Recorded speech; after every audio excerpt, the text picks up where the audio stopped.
ভাবে তাই অতীতেও স্বীকার করছেন, তো অতীতেও তানোর ইলা দুর্ঘটনা করছে উফরি। আমরা তো অনেকে আমরা সায়েন্সে মানে না এটা, কিন্তু আমরা তো বাস্তবতা সবেও জানি যে আমরা অদৃশ্য এক বড় শত্রু আছে যেগুলো আমরা চৌকে দেখি না, উফরি যারা কই আমরা।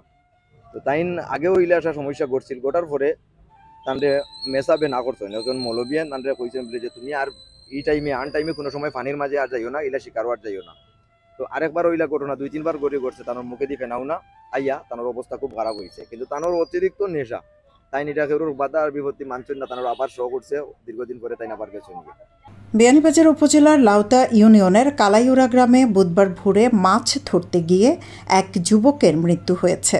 নিহত যুবকের নাম পাবেল আহমদ। তিনি কালাইউরা গ্রামের রফিক উদ্দিনের পুত্র। স্বজনরা জানান, পাবেল আহমদ বুধবার ভোরে বাড়ির পাশে জলাশয়ে জাল ফেলে মাছ ধরতে যান। দুপুর পর্যন্ত ফিরে না আসায় তার পরিবারের সদস্যরা খোঁজাখুঁজি শুরু করেন।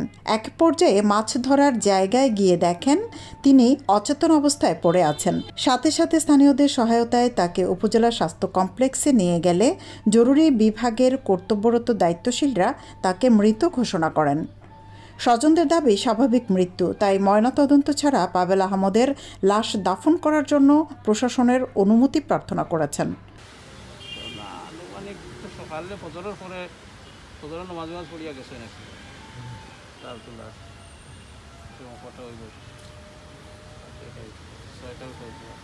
আমার পরিবারের পক্ষ থেকে কোনো আপত্তি নাই, আর বিনা তদন্তের লাগে আমরা আবেদন করছি।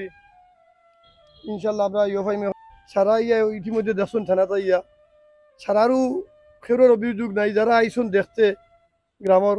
এখন আমরা আর এখন তো বুঝা তো পরিবার সুখসপ্ত পরিবার, এখন আমরা বেশ মারতাম পারিয়েন না, মানে গিয়া পাইছেন যে যেন মাছের জাল ইয়ে হয়েছে ইনো গিয়া আমার মামায় হাতে খুঁটে আটা ছিল, ওরা দিয়ে একটু মনে করা যে জালটা অন্য ফেসি গেছে, ওটা হঠাৎ লাগে হঠাৎ ওর শরীর লাগছে, আর যখন খুঁটা দিয়ে ইয়ে করছেন তখন ইয়েটা হয়েছে তার নট হইব, আর তখন তারে পাইছেন পাইয়ে তো তারে তুলিয়া নিয়া জায়গাতো মারা গেছে।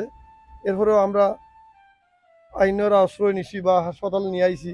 তাইন মারা গেছেন আজকে, একটা অপ্রীতিকর ঘটনা ঘটছে। তাইন আসলে মাছ মারার ব্যাপারে তাই খুব আসক্ত আসলা, তো সবজি খেয়ে তাইন খুব সবজি খেত করতা, তাইন খুব শৌখিন মানুষ, তাইন শিকার উকার করতা। তো তাইন ধারাবাহিকভাবে তাই অতীতেও স্বীকার করছেন, তো অতীতেও তানোর ইলা দুর্ঘটনা ঘটছে উফরি। আমরা তো অনেকে আমরা সায়েন্সে মানে না এটা, কিন্তু আমরা তো বাস্তবতা সবেও জানি যে আমরা অদৃশ্য এক বড় শত্রু আছে যেগুলো আমরা চৌকে দেখি না, উফরি যারা কই আমরা।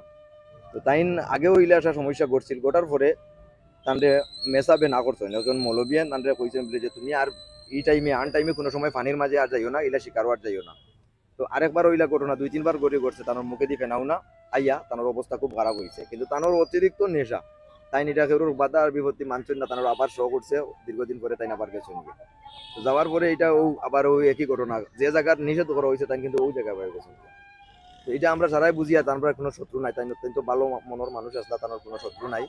আমরা ফ্যামিলি বর্গ যারা আছি, আত্মীয় স্বজন যারা আছি, আমরা সারাই বুঝতাম পারি আর এটা কোনো প্রবলেম নাই। তো যাই হোক, আমরা যখন ঘটনা ঘটে গেছে, আমরা লাশ যখন পাইছি, পাওয়ার পরে আমরা উপজেলা স্বাস্থ্য কমপ্লেক্সে লইয়া আইছি। আবার পরে আমরা ডাক্তার সাহেবের মানে কর্মরত যে ডাক্তার সাহেব আসলা তাই আমরা মৃত ঘোষণা করছি। করার পরে আমরা থানার সাথে যোগাযোগ হয়েছে, থানা থেকে আমরা প্রশাসনের লোক গেছে গিয়া এখানে নিয়ে আইসেন।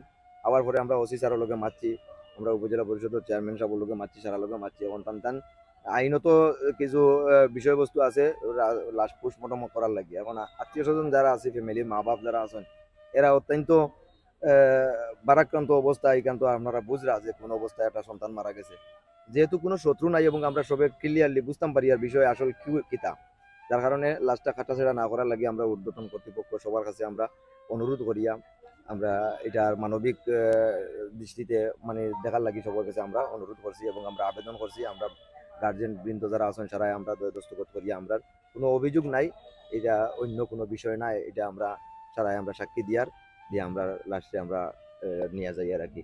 সকাল একটা মৃত্যু হয়েছে পানিতে। পরিবারের পক্ষ থেকে কোনো ধরনের অভিযোগ না থাকায় এবং তার কোনো দুশ্মনী না থাকায় আমরা মানবিক দৃষ্টিকোণ থেকে বিবেচনা করার লাগি এডিএম বরাবর এবং ওসি বরাবরে আমরা বিনা ময়নাতদন্তে লাশ দাফনের অনুমতি দেওয়ার লাগে আমরা আবেদন করছি। ঊর্ধ্বতন কর্তৃপক্ষের অনুমতি ছাড়া মরদেহ দাফন করা যাবে না শর্তে বিয়ানীবাজার থানা পুলিশ পাবেল আহমদের মরদেহ পরিবারের কাছে হস্তান্তর করেছে।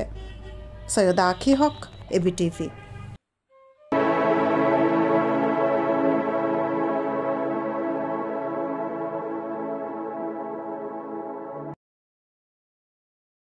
বিয়ে, ওয়ালিমা, গায়ে হলুদ সহ পাঞ্জাবি, শেরওয়ানি ও শাড়ির নির্ভরযোগ্য প্রতিষ্ঠান নবাব শেরওয়ানি অ্যান্ড ইভেন্ট ম্যানেজমেন্ট, আজি শপিং কমপ্লেক্স, দ্বিতীয় তলা, বিয়ানীবাজার।